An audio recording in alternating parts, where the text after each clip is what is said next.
I received a court bailiff with a garnishment of over $200,000 in loans I never took out, and discovered that my mother forged my signature and used my identity for 8 months to get money and help her scammer boyfriend. The court bailiff knocked on my door on a gray and damp Monday morning in September, when the fine drizzle transformed the neighborhood streets into hazy mirrors, reflecting the melancholy of the slowly approaching winter.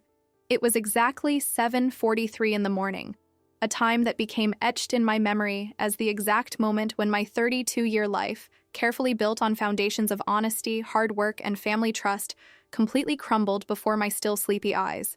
The sound of the doorbell cut through the morning silence of my house like a sharp blade, abruptly interrupting my sacred ritual of drinking black coffee while reviewing architectural projects I needed to deliver that week to clients who trusted my professional competence and deadline compliance.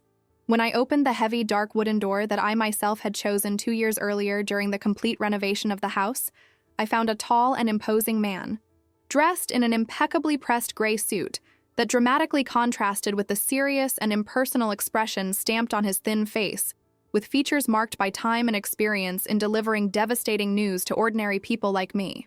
The man held a worn brown leather briefcase filled with officially stamped and signed documents that gleamed under the dim light of my house corridor, and when he spoke, his voice had that bureaucratic coldness characteristic of public servants who have transformed the delivery of personal tragedies into an automated professional routine. Ms. Mariana Silva Santos, my name is João Augusto Ferreira. I am a court bailiff accredited by the Justice Court of this state, and I am here to execute a judicial order for the seizure of real estate and movable assets due to systematic default on bank loan contracts totaling $215,423.17, he said, meticulously consulting his papers while I remained completely paralyzed at the door of my own house, still wearing my light blue cotton pajamas and fluffy slippers, trying to mentally process words that sounded like financial death sentences pronounced in an incomprehensible foreign language.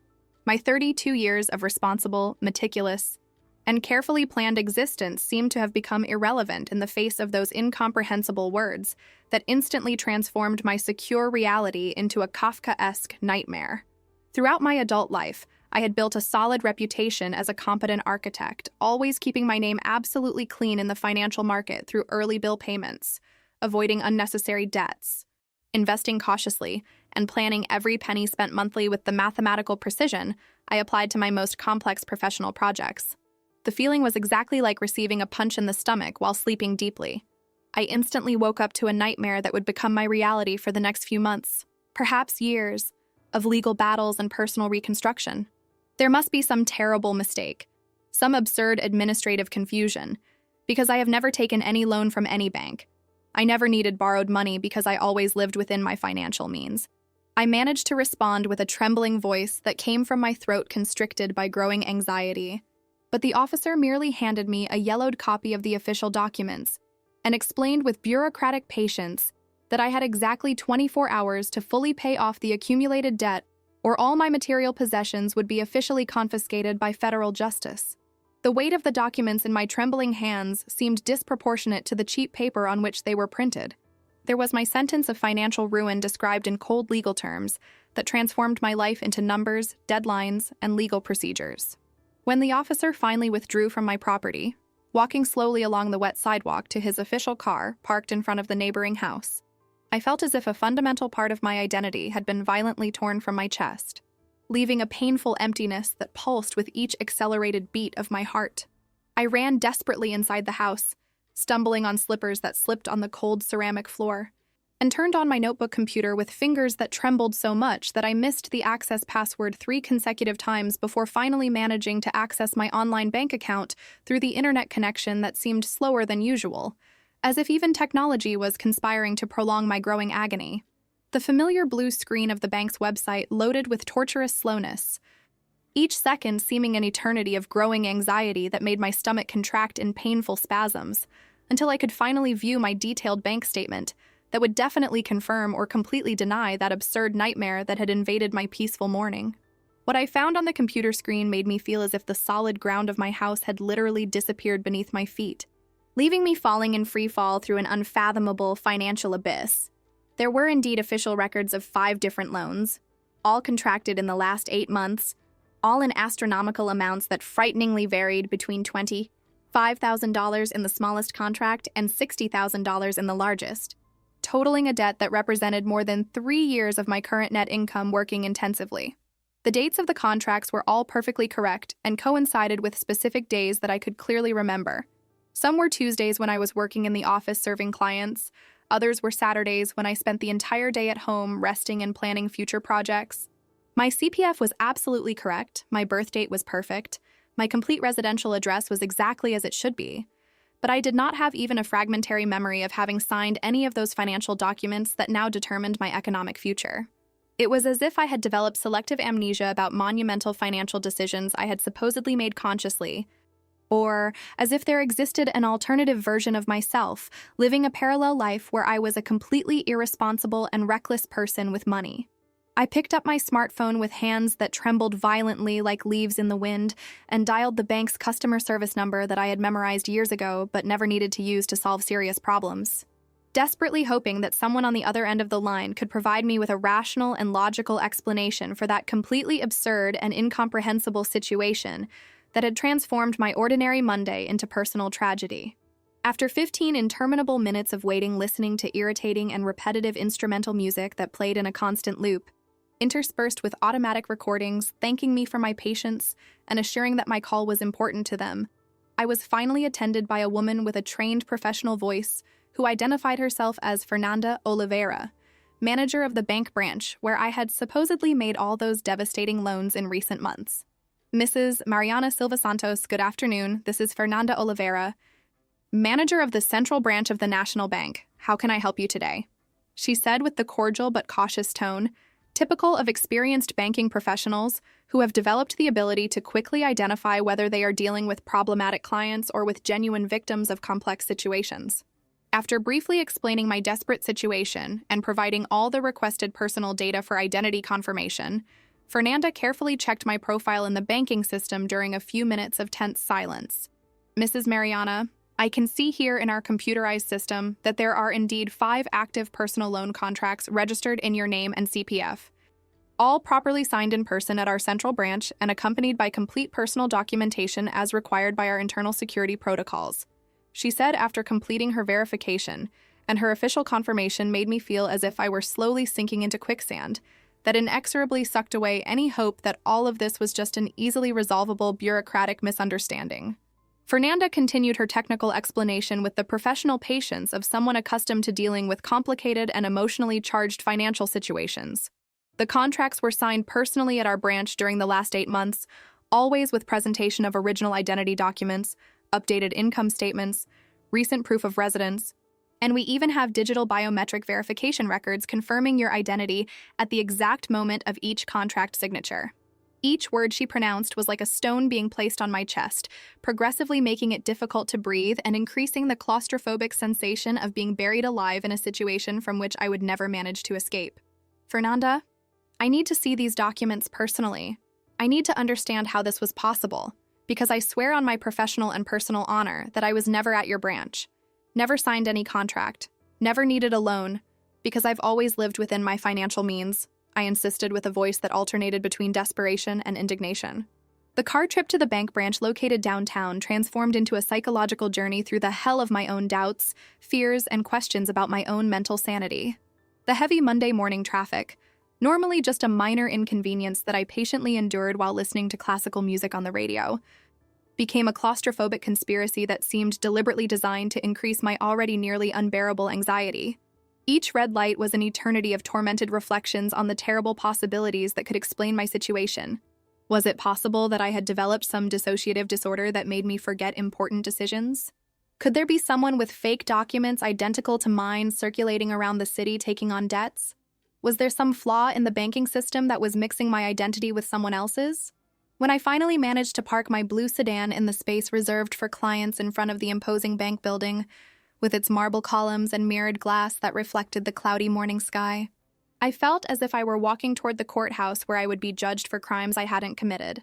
Fernanda personally received me in the bank's main lobby, an elegant brunette woman of approximately 38 years, impeccably dressed in a navy blue blazer of professional cut that perfectly matched her black pencil skirt and medium, heeled shoes that conveyed authority without excessive intimidation.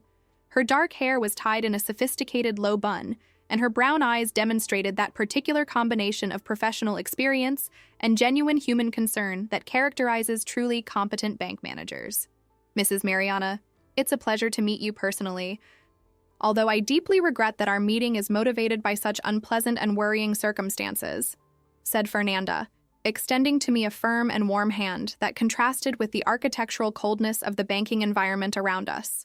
She led me through the busy lobby, past rows of clients waiting in synthetic leather chairs, to a reserved meeting room with frosted glass walls that provided visual privacy, but allowed natural light to illuminate our crucial meeting.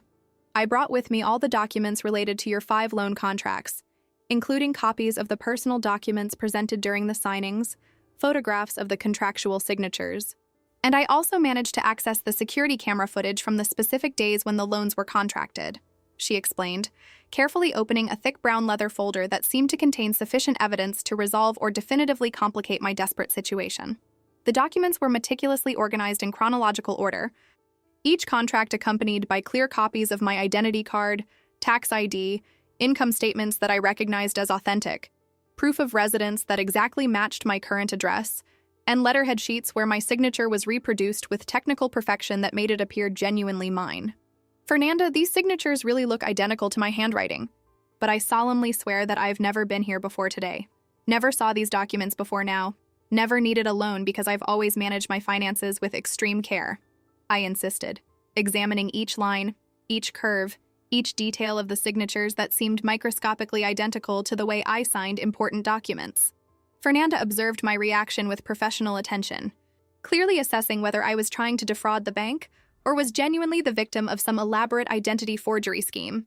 Ms. Mariana, I perfectly understand your confusion and concern because we do occasionally deal with cases of falsified identity, although they are rare due to our rigorous security procedures, she said, preparing a modern electronic tablet. I'll now show you the security camera footage from the days when the contracts were signed, so we can try to clarify this situation together. The tablet screen slowly loaded a video file dated 6 months ago, showing the familiar interior of the bank branch filmed by high-resolution cameras strategically installed to capture all angles of the customer service area. Seeing those security images was like receiving a series of consecutive stabs directly to the heart. There was a woman who looked extraordinarily like me, walking confidently through the bank corridors, greeting employees with familiarity, wearing clothes that I immediately recognized as pieces from my own wardrobe that I had purchased in specific stores over the past years. The woman in the recordings was wearing my favorite olive green blouse that I had bought at an expensive boutique 3 months earlier, paired with my tailored black dress pants that were one of the most expensive pieces in my professional wardrobe, and brown leather shoes that I frequently wore for important client meetings. Her gestures, mannerisms, the way she held the pen to sign documents, even the way she tucked her hair behind her ear, everything was a perfect imitation of my most characteristic bodily habits. But the more I carefully observed those grainy and slightly blurred images due to the typical quality of bank security cameras, the more I noticed subtle details that deeply disturbed me and awakened specific memories that began to form a frightening pattern in my mind. The woman in the recording wore a rather distinctive gold ring on the ring finger of her right hand, a ring that I recognized instantly and unequivocally because I had commissioned it myself from a jewelry store specializing in custom pieces 2 years before, as a special gift for someone very important in my life. It was a unique ring with an exclusive design that I had personally drawn, inspired by geometric patterns that I used in my architectural projects, with personalized internal engravings that included specific initials and a significant date, making that piece absolutely unmistakable and impossible to be found in any common store or to be replicated by chance. My blood literally froze in my veins when I realized with frightening clarity whose unmistakable ring that was and who was the only person in the entire universe who had unrestricted access to my personal documents, knew my signature with absolute perfection due to decades of intimate coexistence, and could imitate my gestures and bodily mannerisms with the naturalness of someone who had watched me grow since childhood. That person also had keys to my house, knew exactly where I kept important documents, had detailed knowledge of my professional and personal routine, and most importantly, had my absolute trust that would never allow me to suspect betrayals as devastating as the one that was unfolding before my incredulous eyes. Fernanda, I need to make an urgent and extremely important call before we continue our conversation, I said, taking my cell phone with fingers that were violently trembling and dialing a number that I had known by heart for more than 20 years, a number I had dialed since adolescence, that I called at least once a week during casual conversations about work, relationships, future plans, and all the intimate matters that daughters naturally share with mothers they unconditionally trust. When the familiar person answered on the other end after 3 long rings, my voice came out in a direct and firm accusatory tone that surprised even myself with its determination and coldness. "Mom, I need you to tell me exactly where you are at this moment, and most importantly, I need you to be absolutely honest with me, because I'm in a very serious situation that may directly involve you in ways I never thought possible." The embarrassing and revealing silence that followed my direct question lasted long enough for me to clearly hear my own heart beating progressively faster, echoing in my ears like war drums announcing a devastating family battle that was about to begin. Sandra, my 58-year-old mother who had been my reference for honesty and dignity throughout my life, took exactly 17 seconds to respond, time that I mentally counted while watching the second hand on the wall clock in the bank's meeting room advance with torturous slowness. When she finally broke the tense silence, her voice had a nervous and defensive tone that I had never heard before in 3 decades of telephone conversations between mother and daughter. A vocal quality that instantly confirmed all my most terrible and unwanted suspicions. "Daughter, why are you asking me this? Did something happen? You sound nervous." Sandra replied with that classic strategy of answering direct questions with other questions, an evasive tactic that I recognized from my own defense mechanisms when I was a child, and had done some mischief that I didn't want to confess to adults. Her trembling and hesitant voice clearly revealed that she knew exactly why I was calling, that she had been expecting that call for months, living daily with the fear that I would discover the devastating truth about the crimes she had committed against me. "Mom, I'm at a bank agency discovering that someone has taken out more than $200,000 in loans using my identity, and I just saw security footage showing a woman wearing a very specific gold ring. A ring that I gave you as a present 2 years ago, remember?" I said, keeping my voice firm despite the emotional hurricane devastating my interior. Sandra's confession didn't come all at once like a dramatic cinematic revelation, but gradually, fragmented into painful pieces that she reluctantly released as I pressed with specific questions based on the evidence I had discovered at the bank. First came weak and unconvincing denials. "Daughter, you're imagining things. It must be a coincidence. Many people have similar rings." Then came the flimsy and contradictory excuses. "If it really was me, it must have been a misunderstanding. Maybe I signed something thinking I was helping you with some project." Gradually, the justifications evolved into emotional explanations about desperate financial difficulties. "Daughter, you don't understand the terrible pressure I was under. The situation was impossible. I had no other options." Finally, after 20 minutes of persistent interrogation that temporarily transformed me into a criminal investigator interrogating a suspect, Sandra admitted crying that she had indeed taken out all 5 loans using my identity, my documents, my impeccable financial reputation, because she urgently needed money to help Carlos, her 45-year-old boyfriend who had appeared in her life 2 years earlier as an experienced financial predator, disguised as a romantic companion desperately in love with a mature and vulnerable woman. "Dear daughter, you need to try to understand the terrible psychological pressure that Carlos put on me daily." He said with tears in his eyes that if I couldn't quickly get the money to pay off his debts to dangerous loan sharks, they would break his legs, or worse, and I simply couldn't allow that to happen to the man I love more than my own life, she explained with a voice choked by dramatic sobs, desperately trying to justify the unjustifiable through emotional arguments that left me simultaneously furious and nauseated.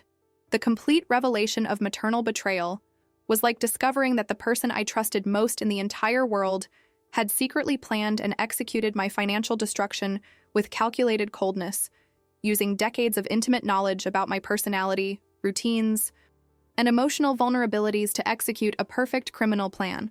Sandra admitted that Carlos had been the intellectual mastermind behind the entire fraudulent scheme, meticulously teaching her how to imitate my signature through hours of practice with old documents she had kept since my adolescence, how to behave naturally during visits to bank branches to avoid arousing suspicion from employees, how to invent convincing stories about our supposed family partnership in business that would justify the voluminous loans, and especially how to exploit my impeccable professional reputation as an architect to obtain quick approvals for the requested credits. He explained to me that you would never find out because banks always take months to start collecting on defaults. And in that time, he would be able to pay everything off through investments he was making. Carlos assured me that it was just a temporary loan of your good reputation, that you would never be harmed because he would pay everything before the deadlines expired. Sandra continued, gradually revealing the depth of psychological manipulation she had been subjected to during months of toxic relationship with that professional criminal. Each word of her confession was like discovering a new layer of betrayal. Not only had she stolen my financial identity, but she had done so genuinely believing the elaborate lies of a man who clearly saw her only as a disposable tool for his criminal schemes. The most devastating aspect of that entire revelation wasn't even the astronomical amount of money involved, but the growing realization that my own mother had consciously chosen to protect an unknown criminal instead of protecting her daughter of 3 decades of loving relationship. Sandra had weighed on a distorted emotional scale Carlos's well-being, a man she had known for just 2 years and who was obviously manipulating her, against the financial security of the daughter she had raised, educated, loved, and supposedly protected throughout a lifetime. The choice she made on that scale revealed a disturbing psychological truth about how experienced manipulators can completely distort their victims' value systems, making them betray even the most sacred relationships in the name of a falsified love. The 2 weeks following the discovery of maternal betrayal were an emotional and psychological whirlwind that absolutely tested every limit of my mental, physical, and spiritual resistance, as if I were navigating simultaneously through multiple storms that threatened to completely destroy all aspects of my personal and professional identity. During the endless daylight hours, I desperately needed to maintain a facade of impeccable professional composure at the architecture firm where I had worked for 7 years, attending to demanding clients who expected perfect designs and religiously met deadlines, developing floor plans and technical elevations as if my personal life wasn't literally crumbling backstage in a spectacular and irreversible manner. The dissociation between my competent professional persona and my devastated emotional reality created an almost unbearable psychological tension. During important meetings with clients, I heard myself discussing architectural details about material choices and aesthetic concepts, while my conscious mind remained completely absorbed in desperate calculations about how to resolve my catastrophic financial situation. Elena, my best friend since architecture school days and now a lawyer specializing in civil and criminal law, literally became my emotional anchor during this chaotic period that threatened to drag me into a psychological abyss from which I might never fully emerge. She visited my apartment religiously every night after her shift at the law office, always bringing home-cooked meals that I rarely managed to eat due to the constant knot that had formed in my stomach, and mainly offering specialized psychological support when I inevitably broke down in uncontrollable crying fits that lasted for hours and left me physically exhausted. Elena perfectly combined technical legal knowledge with genuine emotional sensitivity.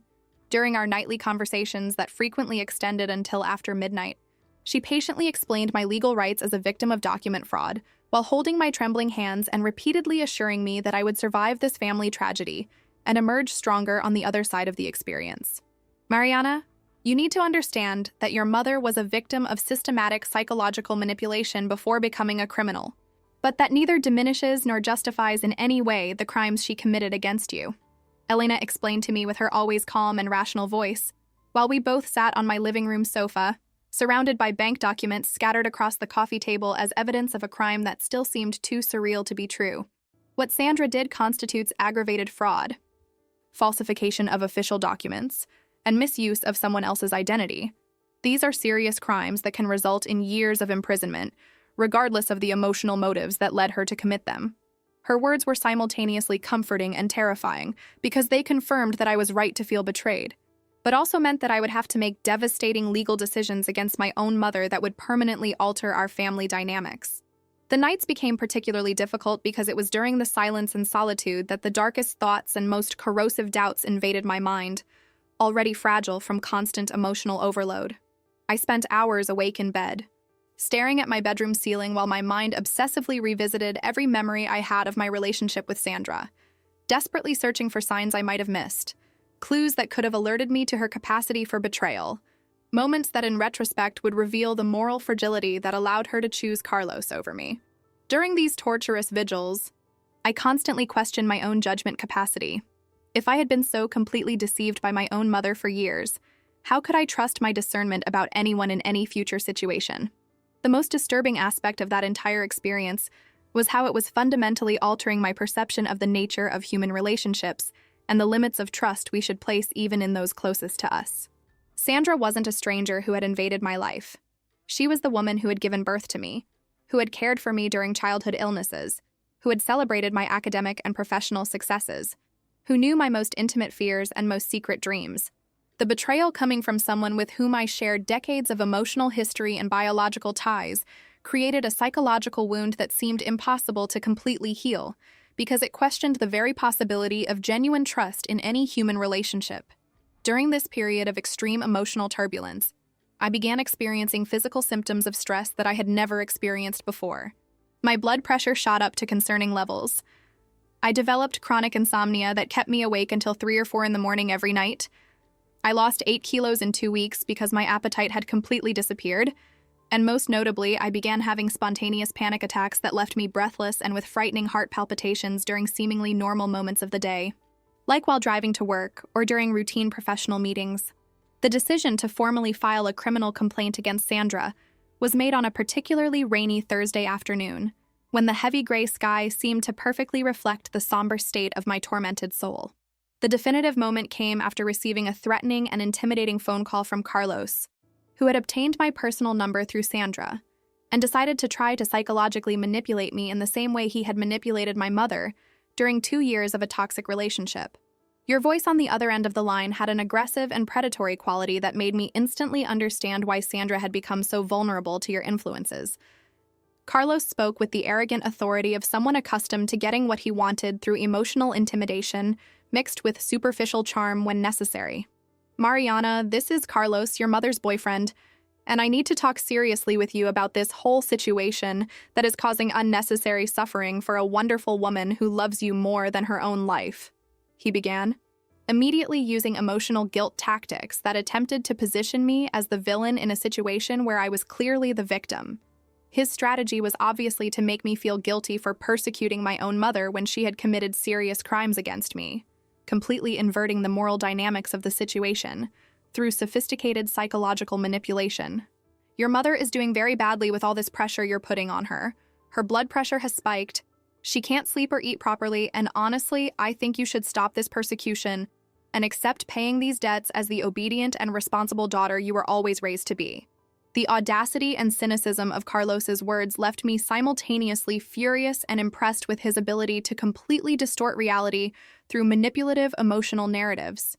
He was trying to convince me that I should voluntarily accept a debt of over $200,000 that I had not incurred, simply to avoid causing emotional stress to the criminal who had stolen my financial identity. The perverse logic of his argument revealed exactly how he had managed to convince Sandra to commit such serious crimes, through systematic inversion of moral responsibilities that transformed victims into culprits and criminals into misunderstood martyrs. Carlos, let me be absolutely clear with you.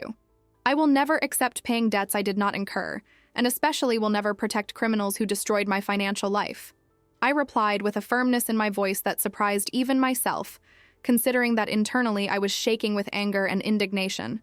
If you really loved my mother, you would have found legal ways to solve your financial problems instead of turning her into a criminal who now faces years in prison because of you.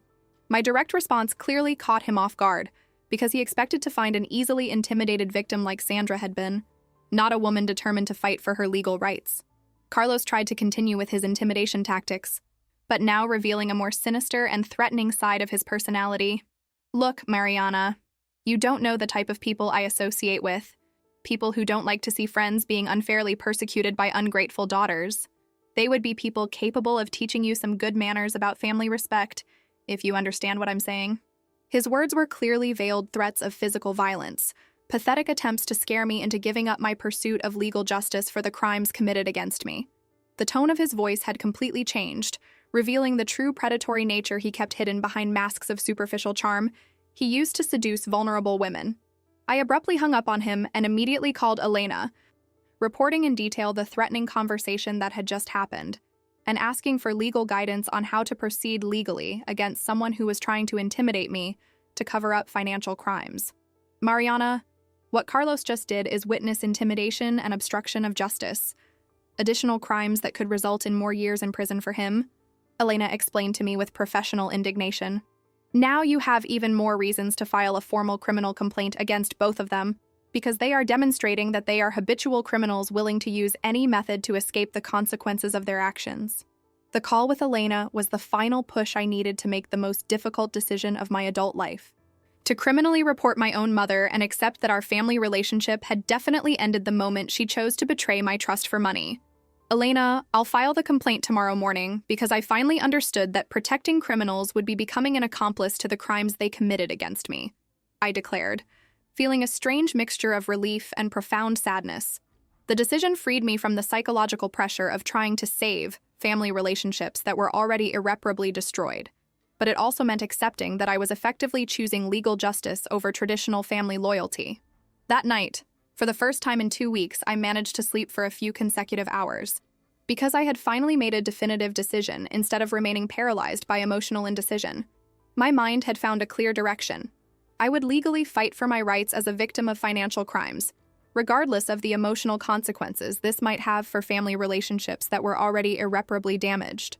The feeling was like finally stopping trying to swim against an impossible current and deciding to swim in the direction that would take me to the safe shore, even if it meant abandoning people who were drowning by their own choices. The process of filing the police report at the Specialized Financial Crimes Unit was an experience simultaneously surreal and liberating that made me feel as if I were narrating the life of a completely different person, not my own family history that I had lived for 3 decades. The police station was located in an austere and poorly maintained government building downtown, with walls painted in faded aqua green and a characteristic smell of cheap cleaning products mixed with reheated coffee that permeated all corridors crowded with people waiting to resolve various legal problems. When I arrived there accompanied by Elena on that cold Friday morning, I felt like a character in a police movie, carrying a folder full of documentary evidence proving crimes committed by my own mother. Detective Santos received me in a small, claustrophobic, windowless room, illuminated only by a fluorescent lamp that flickered intermittently and created an oppressive atmosphere that perfectly matched the gravity of the situation I was facing. He was a serious 43-year-old man, with dark hair slightly graying at the temples that revealed 2 decades of experience investigating the darkest aspects of human nature, especially financial crimes that destroy families and relationships through devastating economic betrayals. His dark eyes had that penetrating quality of someone accustomed to quickly distinguishing between genuine victims and criminals trying to deceive the judicial system through convincingly fabricated stories. Mrs. Mariana, I understand that you wish to file a criminal complaint against family members for document fraud and embezzlement. It's a delicate situation that unfortunately we see with increasing frequency in recent years, said Detective Santos, adjusting his reading glasses while opening an official form on the old computer that dominated his cluttered desk. I'll need you to report in detail all the facts related to the crimes, providing specific dates, amounts involved, available documentary evidence, and mainly explain how you discovered you were a victim of fraud committed by people from your own family. His voice had the neutral professional tone of someone who had heard thousands of similar stories, but his eyes showed genuine human empathy for the emotional pain he knew I was experiencing. During the following 2 hours, I meticulously reported every detail of the fraud discovery, from the court officer's visit to the bank security recordings that showed Sandra using my personalized ring while signing fraudulent contracts. Detective Santos took detailed notes on his computer, occasionally interrupting my narrative to ask specific questions about the chronology of events, family relationships, and mainly about physical evidence that could support criminal charges in court. Mrs. Mariana, from what you're reporting, we have here a clear case of qualified embezzlement, falsification of public documents, misuse of someone else's identity, and possibly criminal conspiracy, considering the active involvement of your mother's boyfriend in planning the crimes, he observed, rapidly typing legal codes that I didn't understand, but that sounded like severe judicial sentences. The most emotionally devastating moment of that entire experience at the police station was when Detective Santos directly asked me if I was absolutely certain that I wanted to proceed with formal criminal charges against my own mother, explaining that once officially registered, the complaint could not be withdrawn and would inevitably result in legal proceedings that could lead Sandra to prison for several years. Detective, my mother made a conscious choice when she decided to commit crimes against me to benefit a criminal she had known for only 2 years. Now I'm making my conscious choice to seek legal justice for the damage she caused to my life. I responded with a firm voice, though I felt hot tears running down my cheeks. If I don't seek justice, I'm sending the message that family can commit any crime against family without consequences. And that isn't love, that's complicity. When I finally officially signed the criminal complaint against Sandra Silva Santos and Carlos Mendez da Costa, I felt as if I were simultaneously signing my legal liberation and the definitive death certificate of my maternal relationship.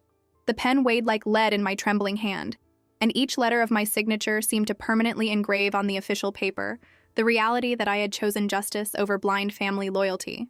My legal rights over the emotional comfort of maintaining illusions about people who didn't deserve my protection. Elena held my free hand throughout the entire signing process, offering silent but meaningful support that reminded me I wasn't facing that tragedy completely alone. Leaving the police station that sunny Friday afternoon, I felt a strange combination of emotional relief and deep sadness that would be difficult to explain to anyone who had never experienced reporting their own family members to the authorities. The relief came from the sensation of having finally taken concrete action to protect my rights and seek justice for the crimes committed against me, instead of remaining passively as a victim waiting for criminals to voluntarily confess and repair the damage caused. The sadness came from the definitive recognition that Sandra had ceased to be my mother in the emotional and moral sense. She might continue being my biological parent, but she had permanently lost the right to be considered true family through her conscious criminal choices. The 15 days following the filing of the criminal complaint were marked by a systematic and relentless campaign of emotional blackmail that Sandra and Carlos carefully orchestrated to try to convince me to withdraw the criminal charges against them before the judicial process advanced to stages where it would be impossible to reverse the legal consequences of the crimes committed. Their strategy combined sophisticated psychological manipulation with constant emotional pressure, creating an environment of stress that daily tested my determination to seek legal justice, instead of yielding to sentimental blackmail based on distorted notions of unconditional family loyalty. Sandra would call my cell phone religiously at specific times that she had strategically calculated to maximize the psychological impact of her manipulation attempts. Always during my lunch hour when I was at the office trying to maintain professional normalcy, or late at night when I was at home trying to relax and emotionally process the traumatic events of recent months. Her calls always followed the same dramatic script.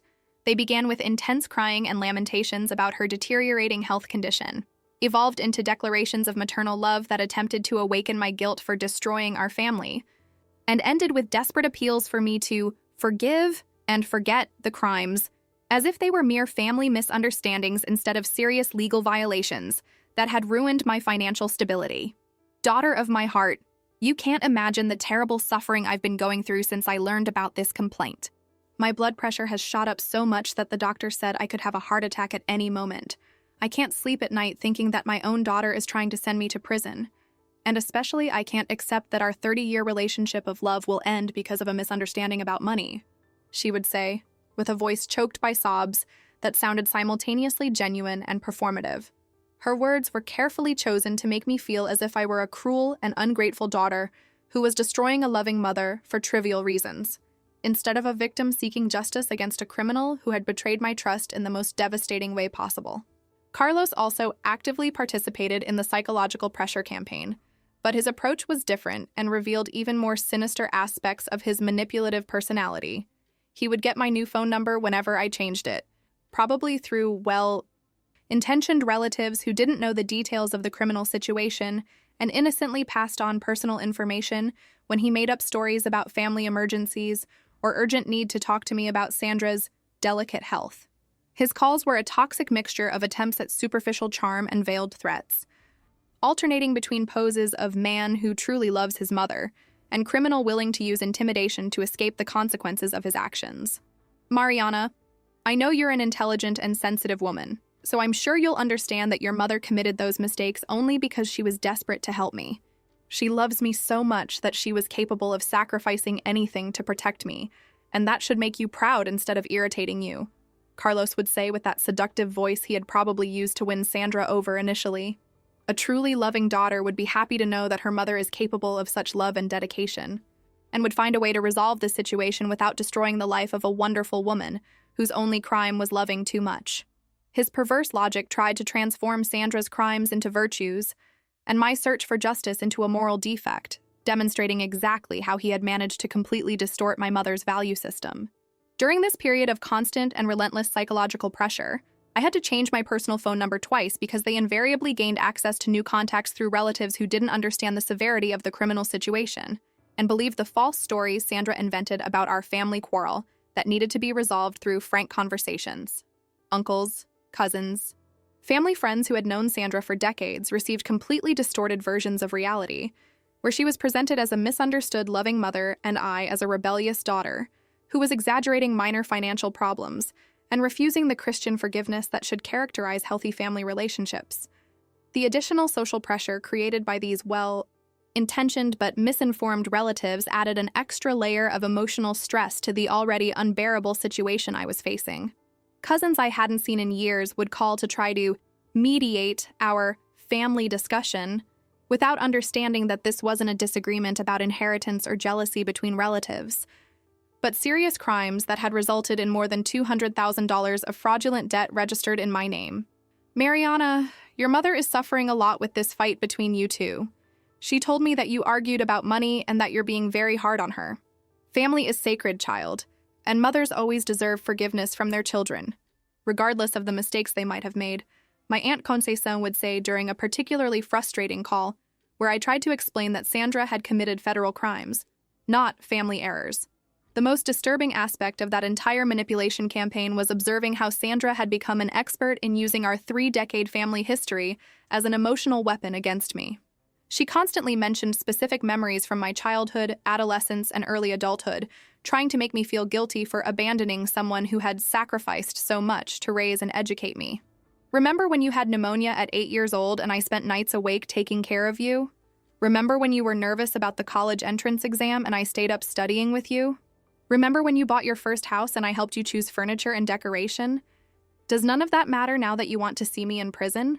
She would ask in a tearful voice, trying to equate decades of normal motherhood with the expectation that I should tolerate serious crimes committed against me in adulthood. The first judicial hearing was scheduled for a particularly cold and gray Monday morning, in a courthouse located in the historic center of the city that seemed to have been designed specifically to intimidate ordinary people who rarely needed to deal with the formal judicial system.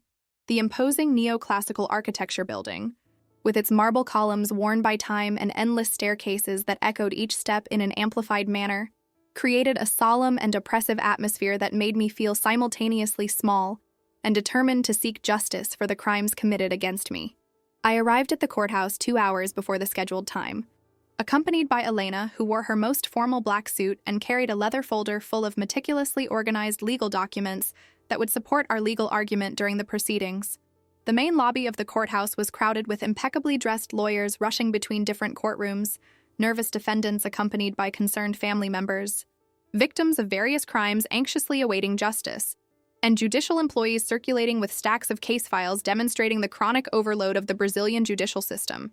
The cacophony of voices whispering legal strategies, calculations of possible sentences, and emotional conversations between family members created a tense environment that perfectly reflected the gravity of the personal situations being decided in that place through cold but necessary bureaucratic procedures to maintain some social order.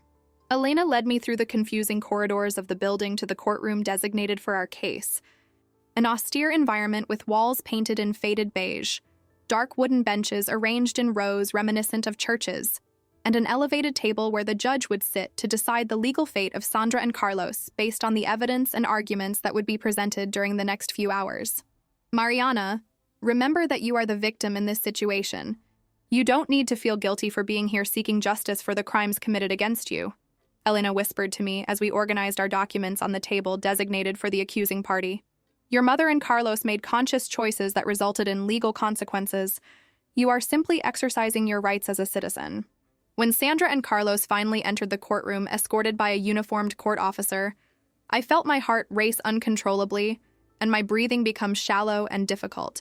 It was the first time I had seen them in person since discovering the crimes 3 months earlier, and the visual impact of seeing my own biological mother in the defendant's dock hit me like a direct punch to the stomach. Sandra seemed to have aged 10 years in just a few months. Her face was thinner and paler. Her graying hair was disheveled and without the usual care she always maintained, and especially her brown eyes that I remembered full of life and maternal love now seemed empty and defeated, reflecting the psychological weight of having become a criminal at 58 years of age. Carlos? on the other hand, maintained his careful and confident appearance, as if he were participating in a business meeting instead of facing serious criminal charges that could result in years of imprisonment. He wore a well-cut gray suit, impeccable white shirt, and navy blue tie that gave an air of professional respectability, completely incompatible with his true criminal nature. His dark eyes scanned the courtroom with calculating interest, evaluating the judge, judicial staff, and especially observing my emotional reactions, as if looking for signs of weakness that he could exploit during his testimony to achieve a reduction in sentence or acquittal through psychological manipulation of the judicial system. The judge responsible for the case was Dr. Fernando Almeida Correa, a man of approximately 60 years with completely white hair, reading glasses that he used only to consult documents, and especially a severe but fair expression that suggested decades of experience distinguishing between genuine criminals and people who made momentary mistakes under circumstantial pressure. When he entered the room, everyone respectfully stood up according to judicial protocol, and his presence immediately brought additional seriousness to the environment already charged with emotional tension and legal expectation. I declare open the hearing session of case number 2024-118-05-789-4, which deals with criminal charges of qualified fraud, document forgery, and misuse of someone else's identity, with Ms. Mariana Silva Santos as the complainant and Sandra Silva Santos and Carlos Mendez da Costa as the defendants, he announced in a grave voice that echoed through the silent room. Sandra's testimony was undoubtedly the most painful and emotionally devastating moment of that entire traumatic judicial experience that forced me to confront the reality that my own mother had become a criminal by conscious choice. When the judge called her to testify, she slowly rose from the defendant's chair with hesitant movements that revealed both her advanced age and the psychological weight of being judged for the crimes she had committed against her own daughter. Sandra nervously adjusted the simple navy blue dress she was wearing, a piece that I recognized as one of the few formal outfits in her modest wardrobe, probably chosen in an attempt to show respect for the court and elicit sympathy from judicial officials through a humble and harmless appearance. Her first words were directed more to me than to the judge responsible for the case, revealing that even at that crucial moment of the legal process, she still prioritized our distorted emotional relationship over the formal judicial proceedings that would determine her future.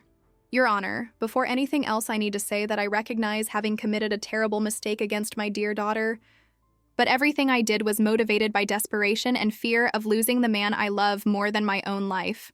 She began with a voice choked by genuine tears that slowly ran down her wrinkled cheeks. I never imagined my actions could cause so much suffering for Mariana, who has always been my precious girl, my pride as a mother, the most important person in my existence. Her words were simultaneously touching and infuriating because they demonstrated a complete inability to understand the moral gravity of the crimes she had committed. Sandra still saw her criminal actions as mistakes motivated by love, instead of conscious and calculated betrayals that had destroyed my financial stability and family trust. Throughout her testimony, she maintained the emotional focus on her sentimental motivations to justify Carlos, as if love for a criminal could absolve or minimize the crimes committed against an innocent daughter. Your Honor, Carlos was being threatened by dangerous people who wanted to break his legs or worse if he didn't pay off debts to loan sharks. I couldn't simply stand by watching the man I love suffer violence when I had the means to help him through my daughter's good name in the financial market. Judge Dr. Fernando Correa interrupted her emotional testimony several times to ask specific technical questions about how she had gained access to my personal documents, how she had learned to perfectly imitate my signature, and especially about the level of conscious planning involved in executing the financial crimes. Mrs. Sandra, you are telling me that you used your daughter's documents without her authorization, imitated her signature on banking contracts, and impersonated her at financial agencies over a period of 8 months. These actions required detailed planning and conscious execution.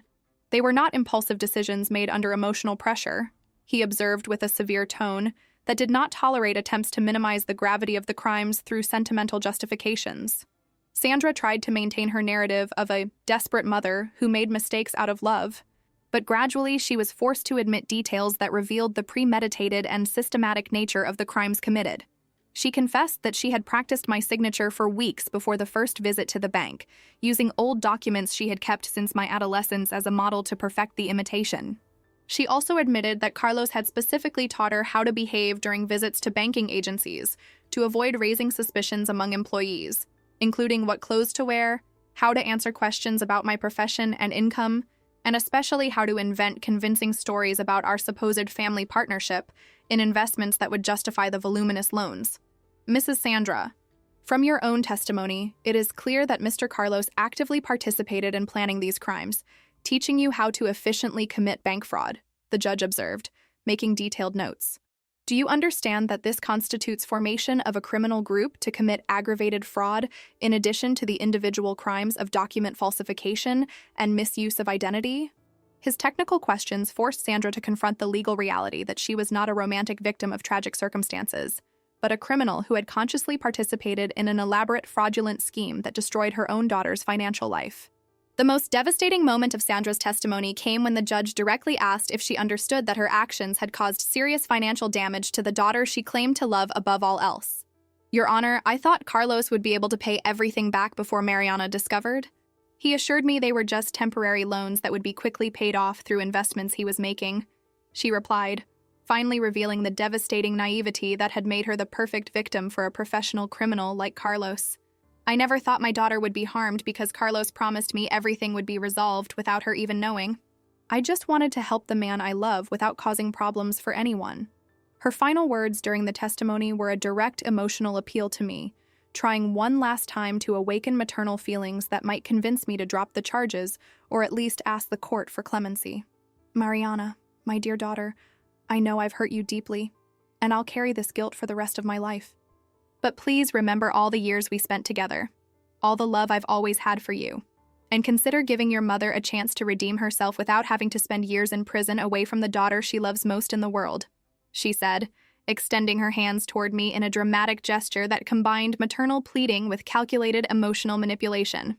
I remained impassive throughout this final appeal, not because I was insensitive to her suffering, but because I had painfully learned that allowing emotional manipulation would be equivalent to validating the crimes committed and encouraging similar behaviors in the future.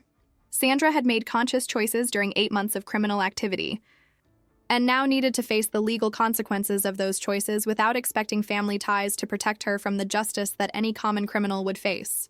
Carlos's testimony was a masterful demonstration of cynicism and psychological manipulation that allowed me to fully understand how he had managed to convince my mother to commit such serious crimes in the name of a completely fictitious and self-serving love.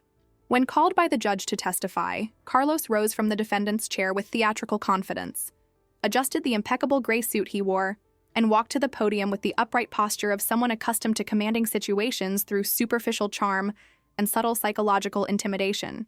His dark eyes quickly scanned the courtroom, assessing each person present as a potential ally or obstacle to his objectives of minimizing his legal culpability and transferring responsibility to others.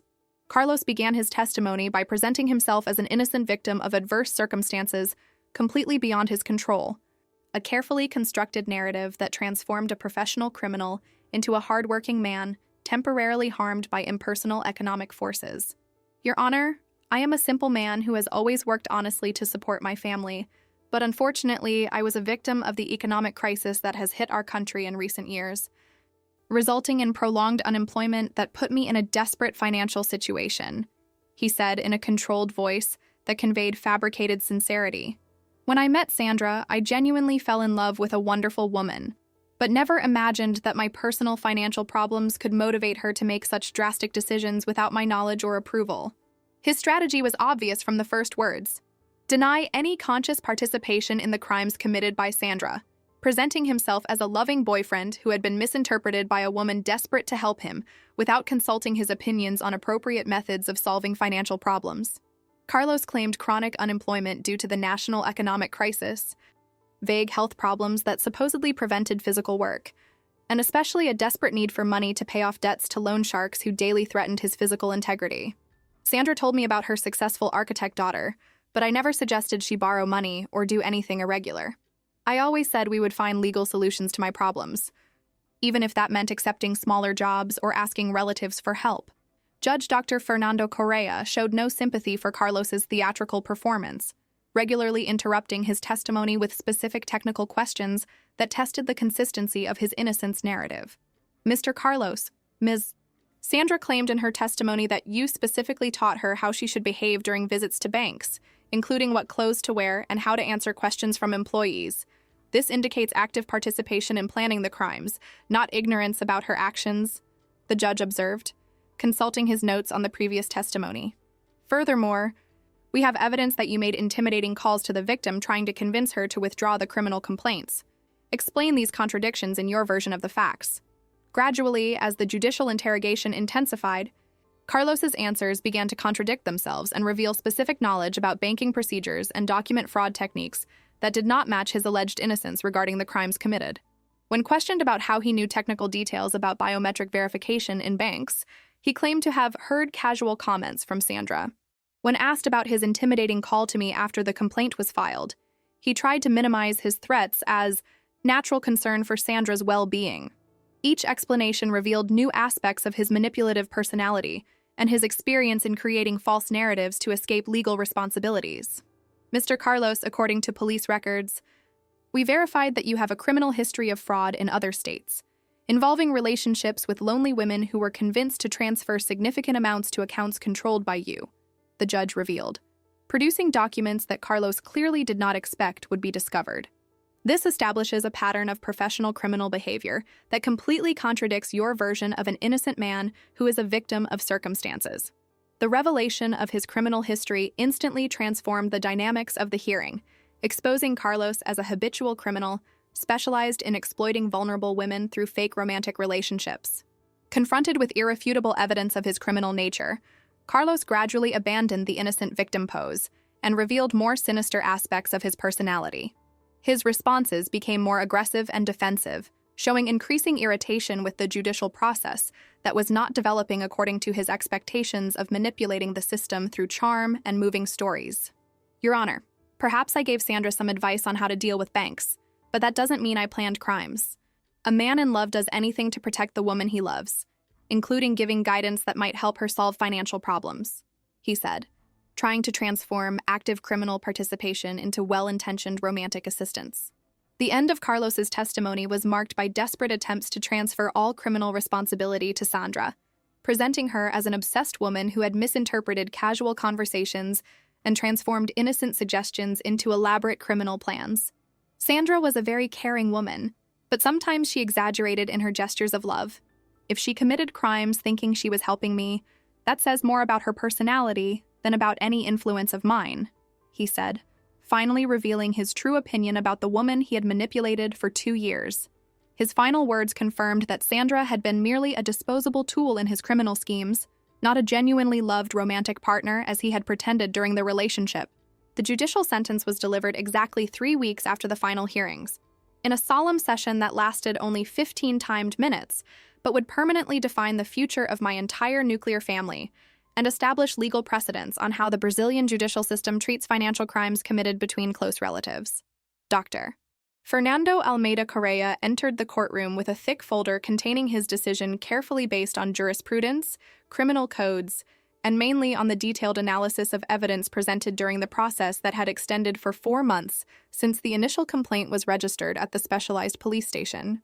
The judge began reading the sentence with a technical exposition about the nature of the crimes committed, legally classifying each specific criminal action and explaining how the evidence supported charges of aggravated fraud, falsification of official documents, misuse of another's identity, and formation of a criminal group. From the facts established during this process, it was unequivocally demonstrated that the defendants Sandra Silva Santos and Carlos Mendes da Costa consciously participated in a systematic fraudulent scheme that resulted in serious financial losses for the victim Mariana Silva Santos. He declared with a grave voice that echoed through the silent room, where only the sound of tense breathing broke the solemn atmosphere. The defendant Sandra Silva Santos, although she is the victim's mother and claims emotional motivations for her criminal acts, demonstrated evident premeditation by practicing her daughter's signature for weeks, studying specific banking procedures, and executing 5 distinct fraudulent operations over an 8-month period, configuring systematic rather than impulsive criminal activity, continued the judge, implicitly rejecting the defense arguments that attempted to minimize the gravity of the crimes through emotional justifications. The fact that there is a family relationship between criminal and victim aggravates the situation rather than mitigating it, as it demonstrates abuse of family trust for criminal purposes, violating the basic foundations of protection that should characterize relationships between close relatives. The specific sentence for Sandra was 4 years of imprisonment in a semi-open regime for qualified fraud, document forgery, and embezzlement. But the judge granted the right to appeal due to her advanced age of 50, 8 years, lack of prior criminal record, and mainly considering that she had been partially manipulated by a more experienced professional criminal.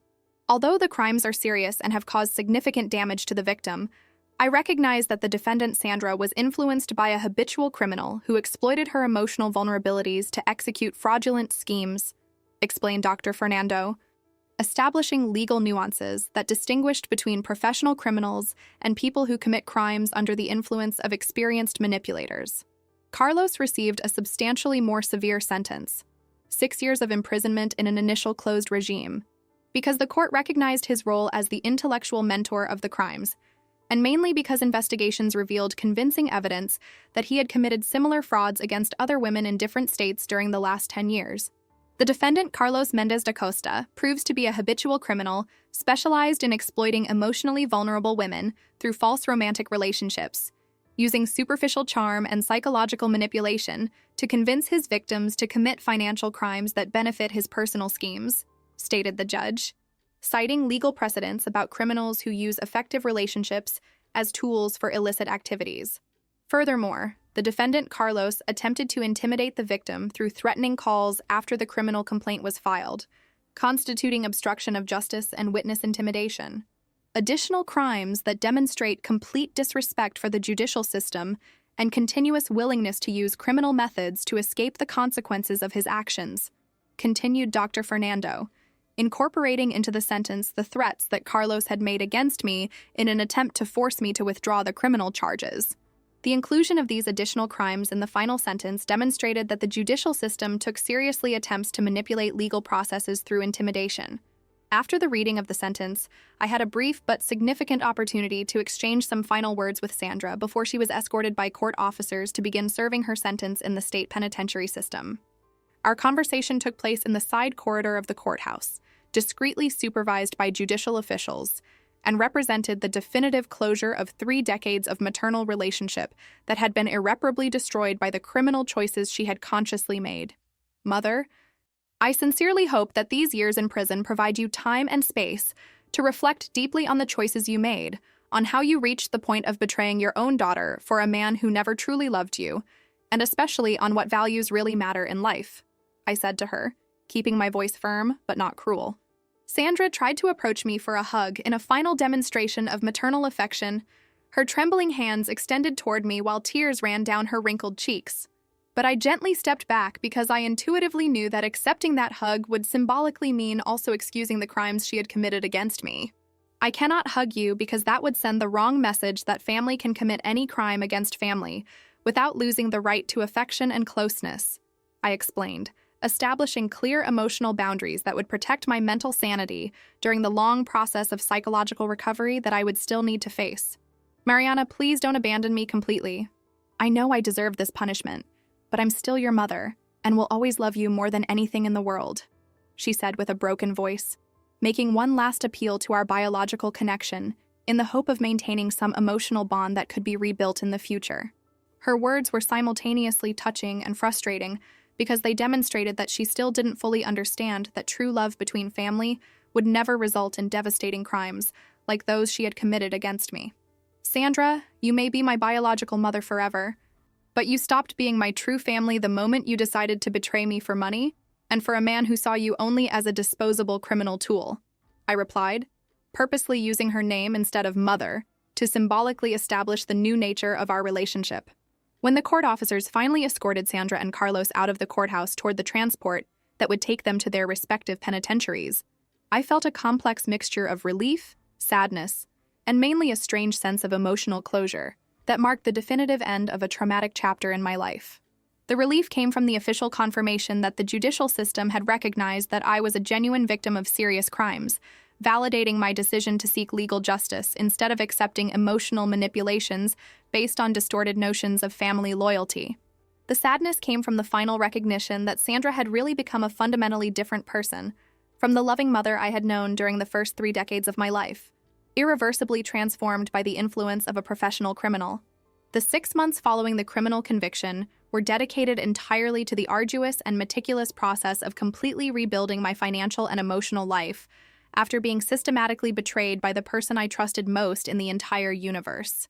Recovery wasn't just a matter of solving bureaucratic problems with banks and credit protection agencies, but mainly a deep psychological process of learning to trust again in human relationships after discovering that even family bonds considered sacred could be violated by petty financial motivations and calculated emotional manipulation. With the specialized legal assistance of Elena and the renowned Dr. Ribeiro, I was able to definitively prove in civil court that I had been a victim of systematic document fraud, obtaining official cancellation of all 5 fraudulent loans totaling more than $200,000, as well as complete and immediate clearing of my name in all credit protection agencies, where I had been incorrectly registered as a defaulting debtor.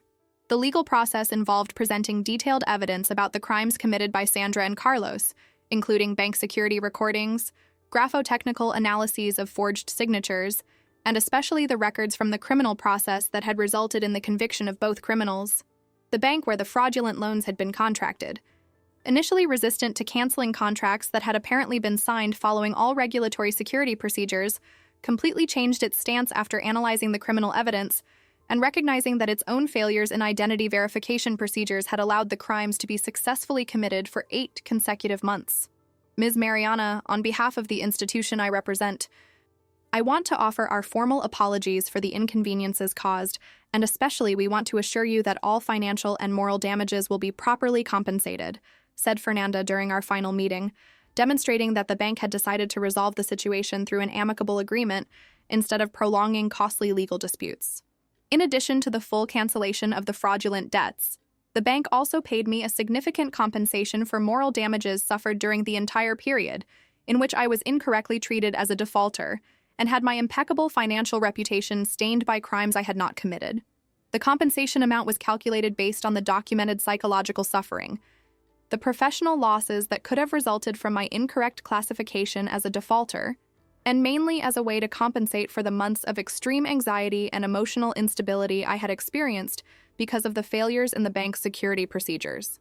Emotionally, the recovery proved to be substantially more complex and time-consuming than resolving the financial problems, requiring months of specialized psychological therapy to properly process the maternal betrayal, and especially to rebuild my ability to trust close people again without developing paranoia or excessive cynicism that could damage future healthy relationships. Psychologist Dr. Carla Fernandez, a specialist in family trauma and toxic relationships, helped me understand that Sandra's criminal behavior did not reflect my failings as a daughter, but rather her vulnerabilities that were systematically exploited by a professional criminal specialized in identifying and manipulating emotionally needy women. Mariana, it's fundamental that you understand that your mother was simultaneously victim and criminal in this situation. A victim of Carlos's psychological manipulation, but a criminal in the conscious choices she made to harm you, Dr. Carla explained to me during our weekly sessions that extended for almost a year. Recognizing this complex duality allows you to maintain human compassion for Sandra as a person who was manipulated, without minimizing or excusing the serious crimes she committed against you as a daughter.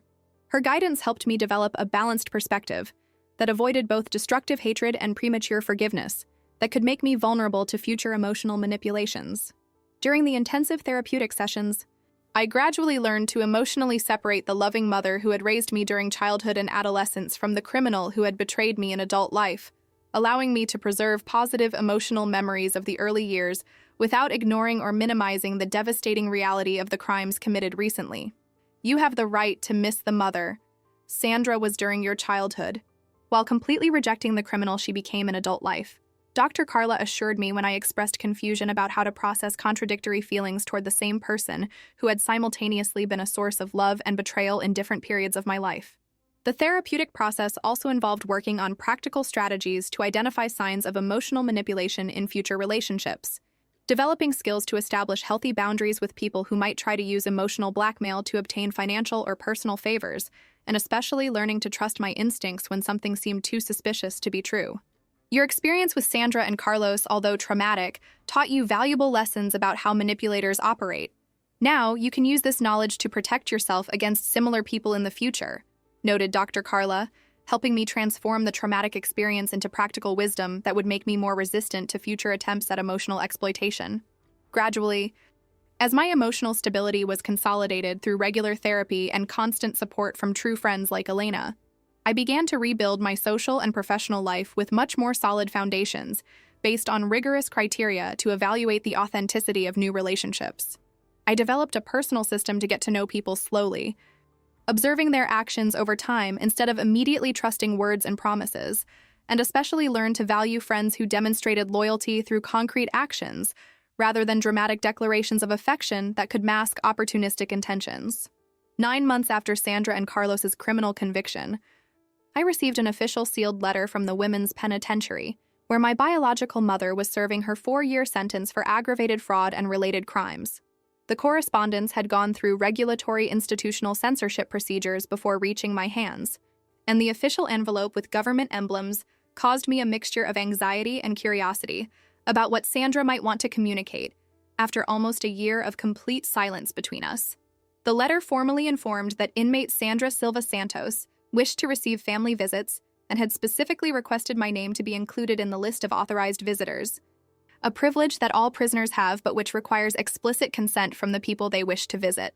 The institutional letter remained on my desk at the architecture office for exactly 2 weeks, during which I pondered daily whether I should accept meeting Sandra in the prison environment, where she now spent her days facing the legal consequences of the criminal choices she had consciously made.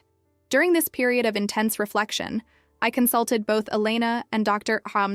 Carla about the psychological implications of accepting or refusing the invitation to visit a mother who had become a criminal, seeking professional guidance on how to make a decision that would be psychologically healthy for my ongoing process of emotional recovery. Mariana, the decision to visit your mother in prison or not needs to be based exclusively on what would be best for your emotional well-being, not on traditional family obligations or social pressures about what a daughter should do in these circumstances. Dr. Carla advised me during a particularly intense session. If you feel you need emotional closure through a final conversation, a visit might be therapeutic. But if you've already adequately processed your feelings about the situation, there's no need to expose yourself again to the emotional stress of meeting Sandra. Her words helped me understand that I had the right to prioritize my own mental health over social expectations of appropriate family behavior in extreme situations like that one. After much reflection, and especially after feeling emotionally strong enough to confront Sandra face-to-face without risk of being manipulated by sentimental appeals, I decided to make a single and definitive visit to the penitentiary. My motivation wasn't nostalgic or based on any desire for family reconciliation, but rather the psychological need to look into Sandra's eyes one last time and clearly express everything I hadn't been able to communicate adequately during the trial, when I was still processing the shock of betrayal and didn't possess the emotional clarity I had developed through months of intensive therapy. The women's penitentiary was a depressing architectural complex located on the outskirts of the city, surrounded by tall gray concrete walls crowned with barbed wire that created an oppressive atmosphere even before entering the main building. The entry process involved multiple security checks, including metal detectors, personal searches by uniformed female staff, and especially a series of electronic gates that automatically closed behind me as I advanced through corridors that echoed with sounds of keys, distant alarms, and muffled conversations of other visitors coming to see their incarcerated family members. The visiting room was an austere environment with walls painted in faded aqua green, white plastic tables arranged in organized rows, and security cameras strategically installed in every corner to monitor interactions between prisoners and visitors. When Sandra finally entered the room escorted by a uniformed guard, I was struck by the physical changes that a few months in prison had caused in her appearance. She seemed to have aged several years. Her graying hair was thinner and without the usual aesthetic care, and especially her brown eyes, which I remembered full of life and expressiveness, now seemed dimmed and resigned to the weight of the consequences of her criminal actions. Our conversation lasted exactly 1 hour, the maximum time allowed for family visits according to penitentiary regulations, and was a simultaneously cathartic and painful experience that allowed me to express years of repressed feelings about our maternal relationship and about the choices Sandra had made during her adult life. Mother, I came here not to reestablish family ties or pretend that nothing serious happened between us. but for you to completely understand without any doubt how your criminal actions destroyed not only my financial stability, but also my fundamental ability to trust people who claim to love me. I began our conversation, establishing clear emotional boundaries from the first moment to prevent her from trying to manipulate our interaction through dramatic, sentimental appeals. Sandra initially seemed surprised by my controlled coldness, probably expecting to find the emotionally vulnerable daughter she had left during the trial, instead of the psychologically strengthened woman I had become through months of intensive therapy and personal reconstruction. Daughter, I know I hurt you deeply and I carry this terrible guilt every day here in prison. But please, try to understand that everything I did was because I was desperate and in love with a man who made me believe false promises, she began, immediately trying to use the same victimization strategy she had employed during the trial, presenting herself as a naive woman who was manipulated rather than a criminal who had made conscious and calculated choices. Sandra, during the last months of psychological therapy, I have learned to distinguish between explanations and excuses. Your emotional difficulties explain how you became vulnerable to Carlos's manipulation, but they do not excuse or minimize the serious crimes that you consciously committed against me for 8 months, I replied, deliberately using her name instead of mother to symbolically establish our new relational dynamic. A true mother protects her children from any danger, including dangers that she herself might represent through irresponsible decisions. You did exactly the opposite, transforming me into a victim of your own crimes.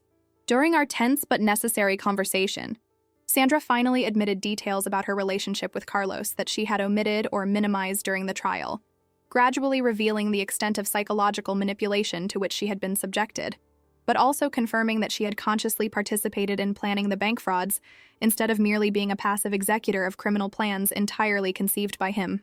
Mariana, Carlos really taught me how to imitate your signature, how to behave in banks to avoid arousing suspicion, how to invent stories about our supposed financial partnership. But I knew I was doing something wrong, knew I was betraying your trust, but thought I could solve everything before you found out, she confessed, finally admitting the conscious premeditation she had denied during the judicial process. This confession confirms that you were not just a victim of Carlos's manipulation, but also a conscious criminal who deliberately chose to harm me to benefit a man you had known for only 2 years, I observed, using her own words to demonstrate the moral gravity of the choices she had made. You weighed on a distorted emotional scale the well-being of a professional criminal against the financial security of the daughter you had raised for 3 decades, and consciously chose to protect him instead of protecting me. My words finally seemed to make Sandra understand the magnitude of the betrayal she had committed, because she began to cry silently without trying to defend herself through emotional justifications.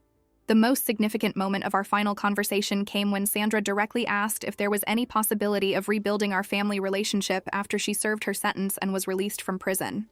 Her question demonstrated that she still maintained hopes that our biological connection could eventually overcome the crimes she had committed against me, an illusion that I needed to definitively dispel to protect my own mental sanity.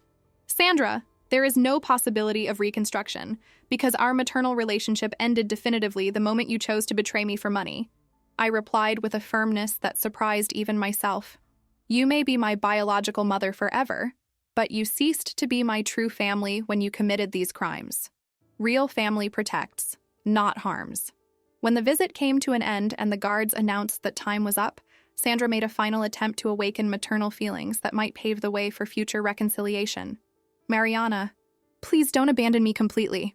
Even if you can't forgive me now, perhaps with time you'll understand that I always loved you more than anything in the world, she said, extending trembling hands in my direction in a gestural plea that combined maternal desperation with calculated emotional manipulation. I looked directly into her brown eyes for a few seconds, remembering the loving mother she had been during my childhood, but also maintaining clear awareness of the criminal she had become in my adult life.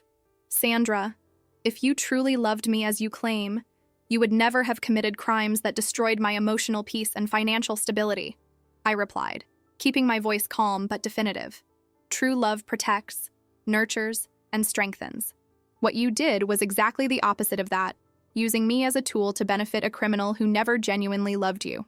When I stood up from the chair to end our conversation, Sandra finally understood that I was saying goodbye permanently, not just temporarily until her release from prison. She cried discreetly as I walked toward the exit of the visiting room, but I felt no guilt or regret for the firmness of my words because I knew I was establishing necessary emotional boundaries for my own psychological protection and future well-being. 3 complete years have passed since that last definitive conversation at the penitentiary, 3 years of intensive personal reconstruction that transformed me into a fundamentally stronger, significantly wiser, and definitely more cautious woman about relationships based on blind trust or traditional family loyalties that could mask opportunistic intentions. During this period of accelerated psychological growth, my professional career as an architect prospered exponentially after I managed to focus entirely on creative work without dramatic emotional distractions related to constant family crises. I opened my own office specializing in residential and commercial projects, gained important clients through referrals and recognition of the technical quality of my projects, and primarily developed a solid reputation in the market as a competent and reliable professional who religiously meets deadlines. The professional success I achieved during this period was not just the result of greater availability of time and mental energy, but also a consequence of a profound psychological transformation that taught me to value relationships based on merit, competence, and integrity, instead of passively accepting people in my life merely due to biological ties or traditional social obligations. After discovering that even my own mother was capable of betraying me for money, I started evaluating all people by their actions over time, not by their initial words or promises. I explain to clients who become friends and show curiosity about my life philosophy that seems founded for someone relatively young.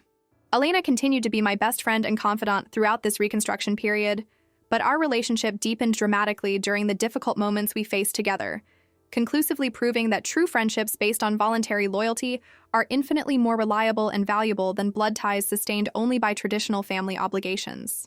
Elena taught me that true family is not defined by genetics, but by people who choose to genuinely love, protect, and support us during crises and celebrations. I frequently reflect on how our friendship withstood the definitive test of extreme adversity and strengthened instead of deteriorating under pressure. During the last 2 years, I consciously built a completely new social network based on authentic friendships gained through shared professional interests, respectful colleagues who demonstrate integrity through consistent actions, and romantic relationships founded on absolute mutual honesty and complete financial transparency that eliminates any possibility of misunderstandings or manipulations based on economic issues. I learned through the traumatic experience with Sandra and Carlos to establish clear boundaries in all new relationships, to question motivations behind requests for financial favors regardless of who makes them, and especially to trust my developed instincts more when something seems too suspicious to be true or too good to be real. My current home is a physical representation of the emotional and financial stability I achieved through hard work and psychologically healthy choices. A cozy home that I carefully decorated with furniture I personally chose instead of inheriting from family, books on architecture and personal development that inspire my professional projects and continuous growth, and especially photographs of true friends who have built honest relationships with me over the years based on mutual respect and genuine affection. I no longer have biological family photographs displayed anywhere in the house because I learned that true family is not defined by accidental blood ties, but by people who genuinely love and protect us, who celebrate our successes without destructive envy, and who would never try to harm us for self-interest or third-party pressure. Professionally, over the last few years, I specialized in developing specific architectural projects for women who are restarting their lives after traumatic divorces, complicated separations, or other significant family ruptures that require complete reconstruction of personal identity and emotional stability. A specialized market niche that allows me to use my painful but transformative personal experience to help others create homes that represent achieved independence, emotional security, and especially new beginnings based on conscious choices, rather than circumstances imposed by others. Every residential project I develop is simultaneously a form of continued personal therapy and an opportunity to help other women architecturally materialize their personal reconstruction journeys. I honestly confess to clients who identify with aspects of my history and show interest in understanding how I transformed family trauma into professional motivation. When I design a house for someone who is restarting their life, I am also symbolically redesigning my own recovery trajectory, constantly remembering how I managed to rebuild my existence in an even more solid way than it was before the family tragedy. Romantically, I have developed progressively healthier and more mature loving relationships over the past few years. Based on principles of absolute financial transparency, where I share complete details about my economic situation with serious partners from the beginning of the relationship, demand the same reciprocal transparency from them, and establish clear agreements about individual and joint financial responsibilities that eliminate ambiguities or unexpressed expectations that could generate future conflicts. My experience with Sandra taught me that unresolved or hidden financial problems can destroy any relationship, so I now prefer to discuss money openly from the first serious date rather than discovering incompatibilities after developing deep emotional bonds. I explain to friends who sometimes consider my approach excessively cautious. The most important and lasting lesson I learned during these intensive years of emotional and psychological reconstruction is that we have not only the right but also the moral responsibility to protect our own life, dignity, and well-being, even when it means directly confronting people who supposedly love us, but demonstrate through concrete actions that they see us as resources to be exploited, rather than human beings to be respected and protected. My mother involuntarily taught me, through her devastating criminal choices, that true love never asks for sacrifices that fundamentally harm us or violate our moral integrity. I reflect whenever someone pressures me to forgive and forget serious family betrayals based on sentimental arguments about unconditional loyalty. Genuine love protects, nurtures, strengthens, and celebrates. Anything different from this is emotional manipulation disguised as affection, sentimental blackmail masked as family caring, or psychological exploitation presented as maternal devotion. I teach young women who seek me out asking for advice on how to deal with manipulative family members who use biological ties as justification for toxic or even criminal behaviors. Sandra may have biologically given me life through childbirth, but she also taught me through her conscious criminal choices that true motherhood goes far beyond accidental genetic ties. It involves protecting children from any danger or threat, including dangers we might pose to them through our own irresponsible decisions, criminal associations, or emotional vulnerabilities that make us tools of ill-intentioned people. Today I know with absolute certainty that I am an emotionally complete and genuinely happy woman without needing the approval, presence, or validation of biological relatives who proved to be toxic to my life through criminal actions that irreversibly destroyed our relationship. I can build and maintain deeply meaningful relationships based on earned mutual respect, honesty demonstrated through consistent actions, and genuine care for each other's well, being that manifests in protection rather than exploitation. The family we consciously choose is infinitely more valuable than the family imposed on us by genetic chance. I teach people facing similar situations who feel guilty about establishing boundaries with problematic relatives.